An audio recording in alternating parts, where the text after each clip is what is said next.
So what's up? Good evening kaninyo diya mga tanhayanon. So karong naami diri sa Rizal Park and naay mo take sa atong challenge 1 minute challenge. So kinsa may ngalan nato, Brad? Si EG Day from Bogon, Tanay City. Pila mo edad ron, Brad? 28 years old. Ya, gaon sa ka diri ron sa Rizal? Ukupong ko ra. And guys, ato siya saman mo take ka sa challenge nga mukaon og siomay nga perting halanga. So shout out dai sa Silva Siomay. Basig nga pa kay ganahan shout out dia. So, Kuan kining please like and share my page EG Dong. So follow him mga guys. AG Dong. So usapan ni siya ka vlogger guys. And so karon guys, ako nang ihatag niya ang siomay kay ang young price is 100 pesos. So ginagmay ra sa ta guys kay paano man ta maguhay pa man ta. So ready na? Ready. So karon guys, natay atong timeman siya within 1 minute. So Brad, AJ, kasa na ba? Kasa?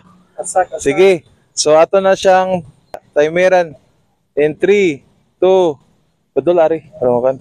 3, 2, 1, go! Ay, grabe oh. So shout out dia sa tanan no ganahan mo take sa atong challenge. Guys, tulo ka siomay dayon na orat. So 6 pieces dayon ni ka siomay mga lods no. So 40 seconds, AG, go. Last two na lang. Ay, grabe ning mga challenger na to karon mga lods oh. 30 seconds. Dapat walay mabilin sa iba ba? Ay, grabe 25 seconds pa mga lods oh. Gihurot. Wala halang. Grabe. 19 halang kayo ni mga lods, pero ba siya lang 15. Asa? So 12 seconds pa mga lods. Lakwa ka na ng CG ba? Asay, wala na ba?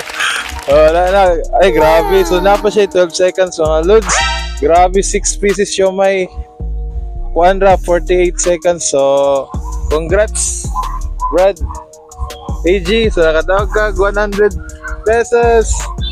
So, congrats. So, guys, so take ko sa challenge. Comment ra mo down below. And thank you. Thank you sa 100. Wala lang. Wala kayo. Uy, kumira ko. May Netflix ito. Problema ko, wala rin ga-play. Dili, ga-play.